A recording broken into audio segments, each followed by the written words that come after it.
شما قصهش هم میدونید. این موسی هست که وقتی حضرت عزرائیل نزدش میآید که یا موسی اجلت رسیده است، من به خاطر قبض روحت آمدم، یک مشت میزنه حضرت عزرائیل. حتی در خبرها آمده است که چشمش آویزان میشه و حضرت عزرائیل. پس چرا این سامری را چیزی نگفت؟ زیرا میگه این همون دجال است. دجال که بود حضرت موسی گفت فسحب، خارج شو، گم شو. حتی حضرت موسی را خداوند خبر کرد که تو در اینجا بند هستی، گفت در صورتی که قوم تو گوساله پرست شدیان. حضرت وقتی اومد احوال دید چنان به غضب اومد. حضرت موسی بسیار شخصی قوی بود و بسیار شخصی در دین متعصب بود و بسیار غضبناک بود. وقتی غضبش بالا میگرفت دیگه خش اداره کردن نمیتونست. هارون برادرش که اکش است، از خودش کلان است، از موی سر ریشش گرفت، تکانید، به زمین کشانید. گفت تو کجا را نگاه میکردی؟ من ترا برای چی مانده بودم در اینجا؟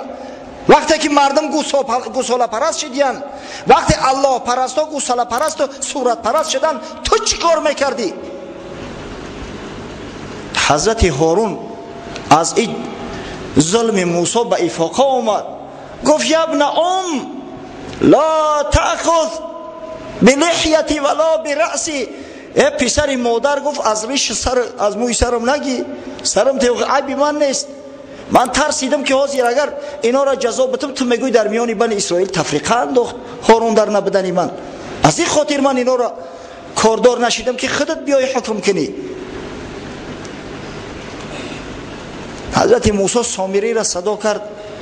گفت چی کار کردی بدبخت؟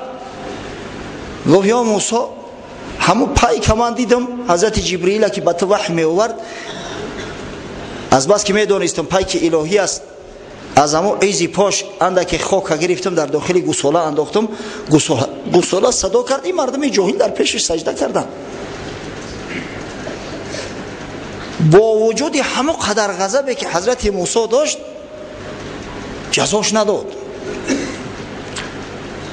حضرت گفت فسحب فإن لك في الحياة ان تقول لا مساس. گام شو، گفت برا تو در حیاتت گفت به هر چیزی که برخری لامساس میگوی، یعنی به من نرس، و هر چیزی که ترا ببینن اونا را هم لامساس میگن که ما را به دستت نقب. و این عالم حکم میکنه. ببینه میگه حضرت موسی چرا این مرد که به شکنجه گرفتار نکرد؟ همون قومی که گوساله پرست شدن به غضب خدا گرفتار شدن، حضرت موسی امر کرد 70,000 نفرش به قتل رسید. 70,000 نفر. اما شخصی که سببگاری گوساله پرستی قوم شد، حضرت موسی گفت فسحب، برا گفت پیش من. جزاش نداد. چرا؟ زیرا حضرت موسی میدانست که این دجال است. حضرت موسی که پیغمبر خدا است میدانست که قتل این به دست یک کس فقط واقع میشه، به دست حضرت عیسی. از این خاطر گفت برا. اگر حضرت موسی نمیدانست که این دجال است، قولش میکن. این موسی است که به یک مشت در مصر یک نفر از قبطی ها را کشته بود. شما قصهش میدونید. این موسی هست که وقتی حضرت عزرائیل نزدش میآید که یا موسی اجلت رسیده است، من به خاطر قبض روحت آمدم، یک مشت میزنه حضرت عزرائیل. حتی در خبرها آمده است که چشمش آویزان میشه و حضرت عزرائیل. پس چرا این سامری را چیزی نگفت؟ زیرا میگه این همون دجال است. دجال که بود حضرت موسی گفت فسحب، خارج شو، گم شو. بعد خارج شدن از نزد حضرت موسی، ملک سرزمین های زیادی را تماشا کرد، با مردم آشنا شد، حیله و دسیسه ها را یاد گرفت. یکی از همون حیله و دسیسه ها تشکیل کردن گروه های مسانی. درباره مسانس که لاجا شما اطلاعات داره؟ میدونه مسان ها چی هستند؟ یعنی یک تشکیلات مخفی پنهانی که وقتی که نماینده هاش در رو شرکت میکنن همدیگر را نمیشناسن، نقاب در رو کشیده میشینن در مجلس، فقط هم سردار شده دیگر را میشناسن. بار اول در تاریخ مسان ها را دجال تشکیل کرده است و همه گروه های مسانی در ابتدا از بنی اسرائیل ساخته شدند. دجال بنی اسرائیل قوم یهود رو عسکر اساسی خود قرار داده است در مبارزه بر ضد بنی بشر، خاصتا مسلمانان. و همین گروه های ماسونی مقصد اینا چی است؟ مقصد اینا آن است که به این گروه ها شخص های سرنفوذ با ثروت دعوت میکنن، جلب میکنن. آهسته آهسته به همون کش خود وقتی که در آوردن، از بس که پولی به حد کلان است، میبینن مثلا در سرزمین مملکت جوانهای با خیرت و عاقل موجود هستند. یعنی چی؟ یعنی در مکتب ها میگردن نگاه میکنن، در مکتب های عالی میبینن که کدام دانشجو کارآمد است کدامش نیست. بعدا همون جوانای کارآمد جلب میکنن، خاصتا که جوان استودنت با پول تامین میکنن، مزد معاش میتن، شرایط امکاناتش میتن. بعدا برای آنکه صاحب وظیفه شوه و کریر کنه کمکش میکنن و از میان مردم همون سرزمین الیت حاصل میکنن، گروه های مخصوصی ماسونی خودشونه. آخر الامر وقتی که همون شخص به سر قدرت برداشتن، یگان وزیر شد یا از او بالاتر وقتی که پادشاه یا سرزمین شد، خدا میتشو همون ملک سرزمین گویا که دجال ضبط کرد، در زیر تصرف قدر آورد. متاسفانه امروز در عالم گروه های ماسونی به نهایت زیاد هستند. یکی از آن سبب ها که مثلا مسلمان ها به هم دیگر بیگانه هستند، پروا ندارن، فلسطین میزنن، مصری هاش پروایی ندارن، متاسفانه در همین است. افسوس، صد افسوس که ما نمیفهمیم، غضب میکنیم. چی سبب باشه؟ چرا این جوان مرگان نمیخیزن؟ چرا لااقل صدای اعتراض خودشون بیان نمیکنن؟ برای آنکه بسیاریاش مسانن، لشکری دجال هستند، به امر دجال کار میکنن. از کجا سر صدا بلند کنن؟ از کجا؟ اما قصه مورچه را من برای این برای تو گفتم، هر کس عقلش نمیگیره. و این دجال تا زمانی تولد حضرت عیسی گشت، سرزمین های همین اطراف بحر میانه زمین همش ضبط کرد، گرفت، دستخط کرد. وقتی حضرت عیسی تولد شد، آمد به شهر نزارت، به اون مکانی که عیسی تولد شده است. بعدا وقتی که حضرت موسی به بیت المقدس آمده بود، نزدش آمد، در بیرون در استاد. در بیبلی آمده است که یک مرد را داخل خانه میفرستد که خب بگو اگر تو پیغمبر هستی، دعوای پیغمبری داری، در پشت در کی ایستاده است؟ حضرت عیسی گفت در پشت در آنتی خریست ایستاده است، دجال. آنتی خریست یعنی که در زبان بیبلیت دجال آنتی خریست میگن. ما دجالش میگیم به او خاطر که پیامبر دجالش خواند. دجال در زبان عربی به معنای کذاب، یعنی دروغگو، بسیار دروغگو و مکار می آید. پیغمبر صلی الله علیه و سلم همون بدبختا و کافرایی را که نعوذ بالله دعوای پیغمبری کرده اند در تاریخ و شاید در آینده هم بکنن، همونا را با نام دجال یاد کرده است. در جامع السنن ترمذی اومده است، حضرت رسول الله صلی الله علیه و سلم میفرماید انه سيكون في امتي الدجالون الكذابون 33. حضرت میگه که دجال های کذاب دروغگو در امت من 33 نفر ظهور میکنن. كلهم يدعي انه نبی و انا خاتم النبیین و لا نبی بعدی. هر کدامش ادعا میکنه که من پیغمبر هستم، در صورتی که من خاتم پیغمبرها هستم و بعد من دیگه هیچ پیغمبری نیست. یعنی که پیغمبر همون دروغگوها را، شخصایی که دعوای پیغمبری میکنن، با نام دجال یاد کرده است. از این خاطر ما همون آنتی خریست دجال میگیم.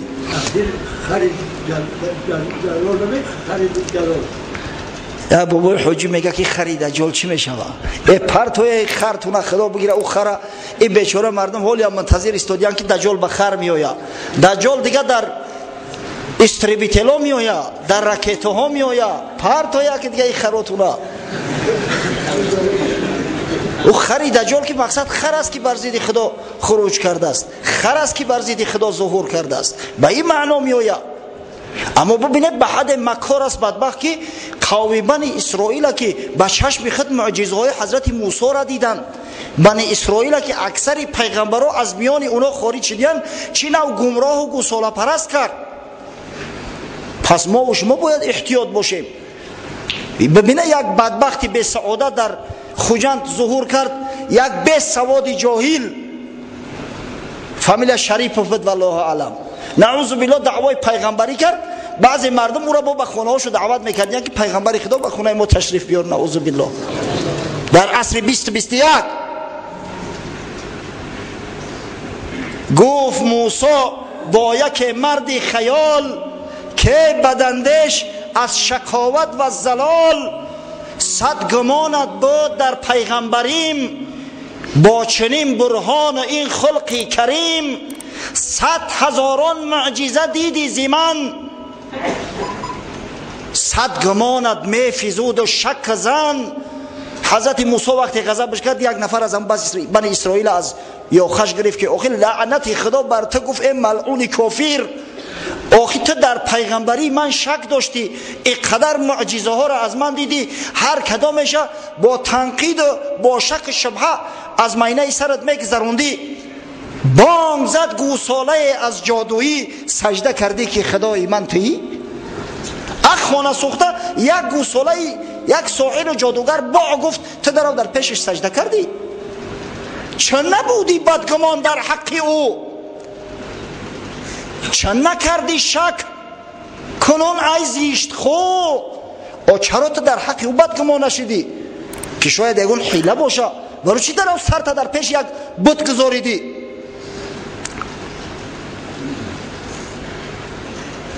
پیش گاو سجده کردی از خری، کرد گشت عقلت سید سحری سامری. سامری خود کی باشد ای سگان، که خدای برتراشه در جهان. در پیش یک گاو از روی خری و احمقیت میگه سجده کردی. وقتی خری دجال میگم یعنی خری احمق است که دعوای خدایی میکنه. نعوذ بالله. شما خیال نکنید که اون دجال در بالای خر میآید. این گپا را سر تو پرتوی. همین لفظ خر در یگان حدیث نه اومده است، در یگان نص شرعی نه اومده است. این مردم بیچاره ولی منتظرن که دجال در بالای خر سوار میآید. ما خود دیگه در خر سوار نمیشیم، دجال که حکمران جهان شود در خر سوار میشه.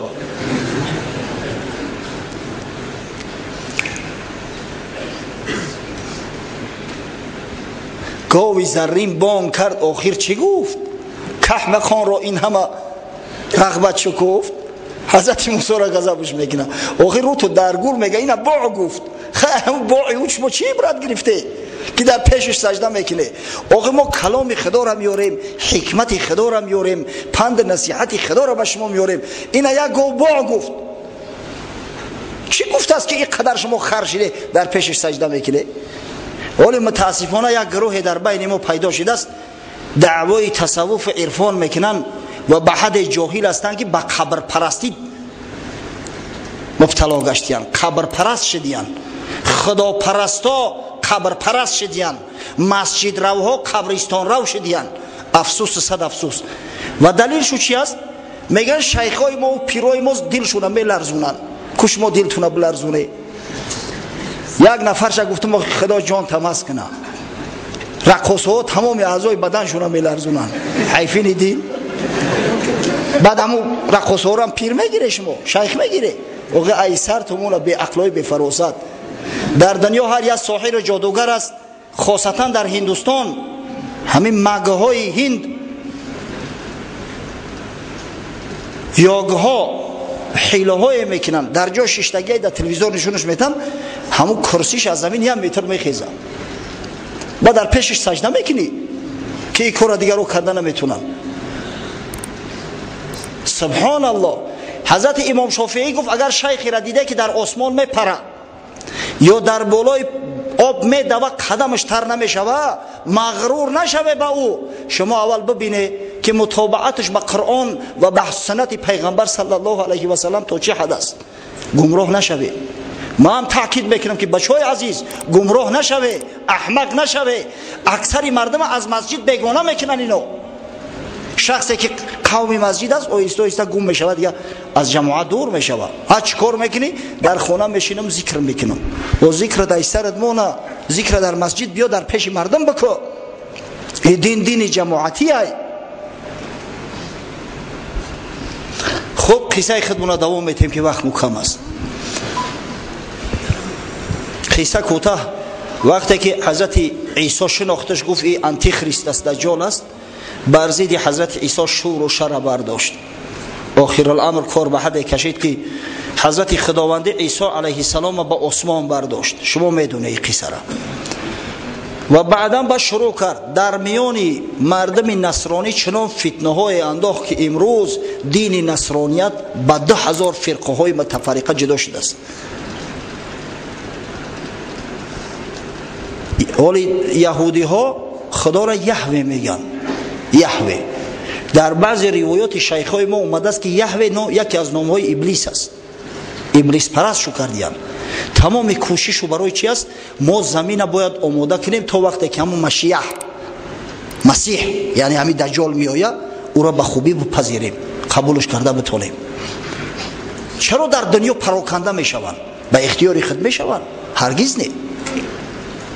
یک برادر حاجی قصه کرد، حاجی فیض الله خدا عمرش دراز کنه، گفت در همین افغانستان با وجود همین قدر جنگ هایی که بود در زمانی حتی همون طالبان اومده بودن جنگ ها بود، در غزنی، در شهر غزنی بسیار یهودی ها رفته بودن، 2 نفرش مونده بود، برای همون سینگاگشون نگه داشتن. این همین قدر جنگ ها اونا در همون شهر بودن. در تمام دنیا نماینده هاشو هستند، زیرا که مکانی که امر فرمانی دجال به اوجا میروه همین سینگاگ است. عسکری دجال هستند بنی اسرائیل. متاسفانه اکثریت چو خودشون نمیدونن. وقتی که امر شد که فلان جا بکش برو، حتما میروه. او دیگه حقوقی سرکشی نداره.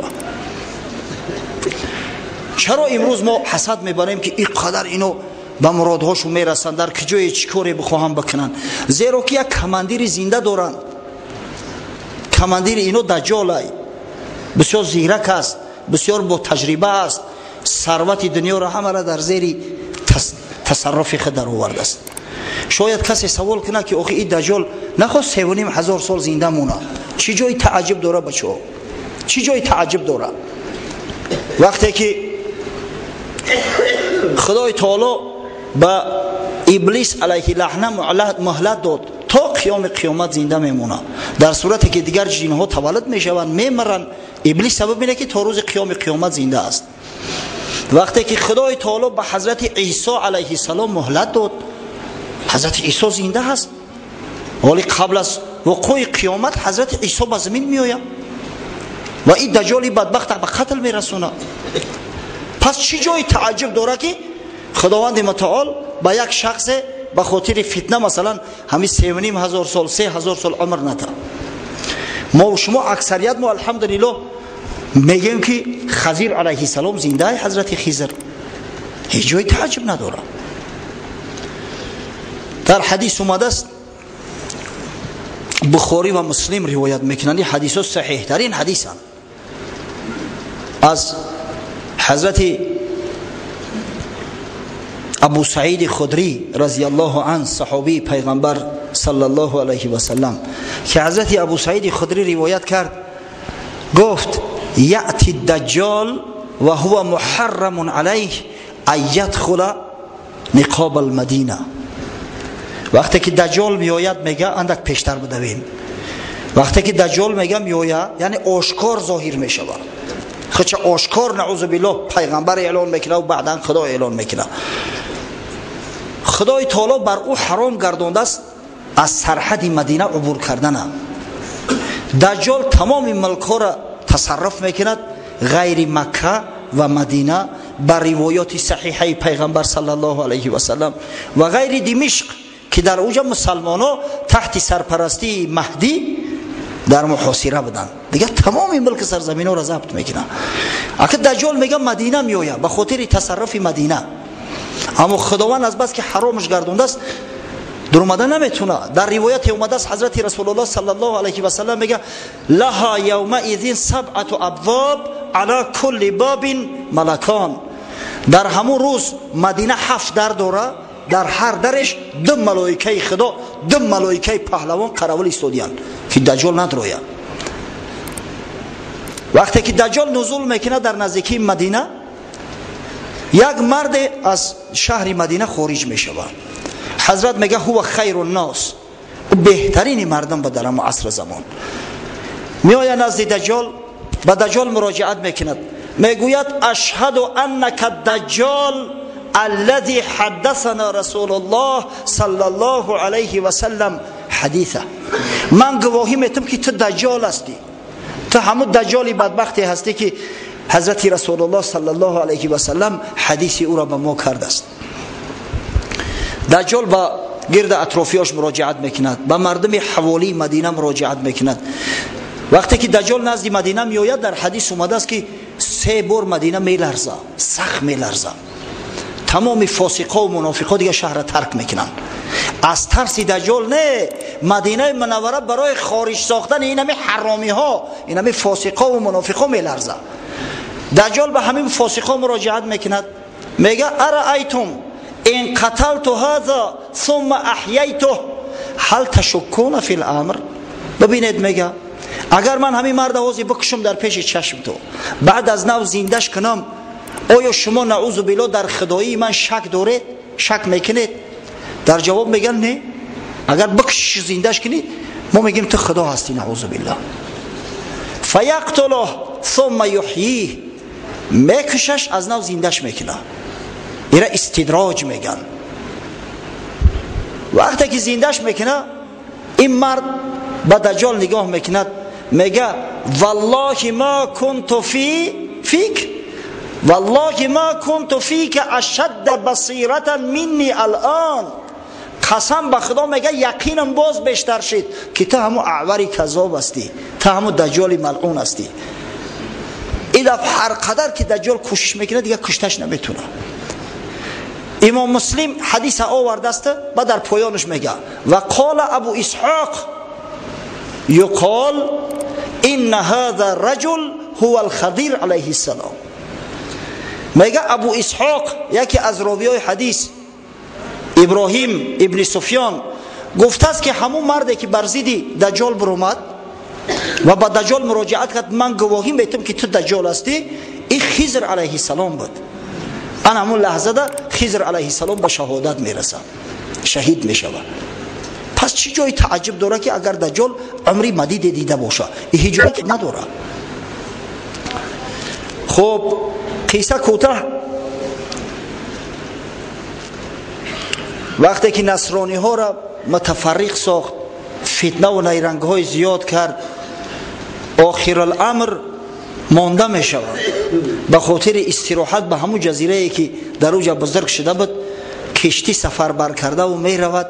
وقتی در ساحل فرمد، کشتی ها رخصت میکند، خود می آید که جاسوسا همراه 20 نفر ملائک خدا که به صورت آدم استاده بودند، با زنجیرهای بسیار غوث منتظرشند، از دست پاش میگیرند، در همون غاری که تولد شده بود در همونجا زنجیر بندش میکنن، میبندنش. این ساعت تولد حبیب خدا محمد مصطفی صلی الله علیه و سلم بود. حضرت در همون وقت تولد شده است. مدت 63 سال دجال زنجیربند بود. امام مسلم در صحیح خود، مسلم ها میدونه نه بچه ها، انشاءالله قوم مسجدی ما خوب میدونن، صحیح مسلم در پهلوی صحیح بخاری است. صحیح ترین کتاب ها بعد قرآن عظیم شان حساب میکنن. این کتاب هایی هستند که در اینو یگان حدیثی ضعیف نیست. یک قصه را آورده است، قصه صحابی پیغمبر صلی الله علیه و سلم تمیم داری. همه قصه جاسوسی که گفتیم من این را از خودم نمیگم، این را از حدیث برای تو گفته استم. با گمان نکنه که همین فانتزیاش کرد رو آورده و از خودش چیزی لق داره. منبر پیغمبر صلی الله علیه و سلم جای افسانه گویی نیست برادرای عزیز. یکی از صحابه پیغمبر با نام تمیم داری که اصلش از فلسطین است، حتی میگن که زاهد فلسطین و اردن بوده است، بسیار شخصی بزرگ بود. این سردار نصرانی ها بود، یک کشیشی بزرگ بود. سال 9 هجری میوه مسلمان میشود و در نزد پیغمبر صلی الله علیه و سلم قصهش میکنه. در حدیثی در صحیح مسلم اومده است که فاطمه بنت قیس رضی الله عنها روایت میکند، بار میگه نماز خواندیم، در مسجد نشسته بودیم، پیغمبر خدا صلی الله علیه و سلم امر کرد همه را که در جهات بشینه، الا مصلاکم، هیچ که گفت از جاش تکان نخوره. بعد حضرت میگه بالای منبر برآمد، تبسم کرد، گفت میدونی برای چی من تو کردم؟ اینا برادر بود تمیم داری مسلمان شد، سال 9 هجرت بود و این برای من یک قصه را کرد، یعنی همون چیزی را که من برای شما تحذیر میدادم همون را این با چشماش دیده است و ثبوتش برای شما بازم بیشتر و زایدتر می شود. و قصه کرد. تمیم داری میگوید در کشتی نشسته بودیم، سیری بحر داشتیم، ناخواست دریا طوفانی شد، کشتی من دیگر رهگم زد. وقتی که صبح شد و طوفان قرار گرفت دیدیم که در نزدیکی یک جزیره هستیم. همون زورقی که در پهلوی کشتی است زورق گرفتیم، در زورق سوار به جزیره خارج شدیم. کشتی‌های کلون به جزیره نزدیک نمیشوند، شما میدونید نه؟ اگر پورت نباشه، زیرا که خوف اون است که یک خرسنگ کلون است در زیر آب، اگر در خرسنگ بزنه کشتی و زیرش سوراخ شود تمام او کشتی از کار میبروید، سرنشیناش غرق میشوند. از همین خاطر کشتی در بین بحر لنگر میپرتوید، در همون جایی که مثلا چقر است بعدا در زورق ها سوار میبرویند. در زورق سوار میگه خارج شدیم به جزیره، یک حیوان آمد بسیار پشمینه، حتی میگه سرش از قفاش فرق نمیکردیم که کدام طرفش سره کدام طرفش قفا، وقتی خم شده و علف میچری. حیران شدیم، گفتیم سبحان الله این چی هیکلی مهیبه. ناخواست به زبان در اومد، گفت شما کی هستی؟ به زبان انسانی میگه، در جواب گفتیم ما یک قومی از عرب هستیم. تو کی هستی؟ با فکرم گفتیم تو شیطانی، نخو گو گپ زنه. گفت شما به همین غار داخل شوه، در داخل این غار یک شخصی هست بسیار احتیاج به صحبت شما داره. ما از یک طرف ترسان که این شیطان نباشه یگان زیان ما برسونه، از طرف دیگر وقتی که این سخن شنیدیم بسیار میل رغبت ما بیدار شد. از این خاطر به غار میگه رفتیم، دیدیم یک شخص بسیار موی سری جنگیله داره، یک چشمش اعور با زنجیرها بسته شدگی در دیوار. نزدش آمدیم، گفت شما چی کسید؟ گفتیم ما یک قوم از عرب هستیم، از بنی لخم و بنی جزام. میگه سوال کرد که شما را به خدا قسم نخلستان بیسان آیا هست؟ گفتیم بله هست. گفت ولی خشک نشدین خرمهاش؟ گفتیم نه. گفت تا زمان او نخلستان خشک نشود من آزاد نمیشم. سوال کرد از یک بحر دیگر، بحیره، از یک حوض دیگر که آیا آبش خشک نشده است؟ گفتیم نه، آبش جاری است. از یک چشمه دیگر سوال میکرد، گفتیم الحمدلله مردم از آبش استعمال میکنن. بعد گفت پیغمبر آخر زمان برآمد؟ گفتیم بله. افسوس صد افسوس وقت بود تنگ است، اگر من کلمه های حدیث براتون میگفتم خیلی راحت میکرده. گفت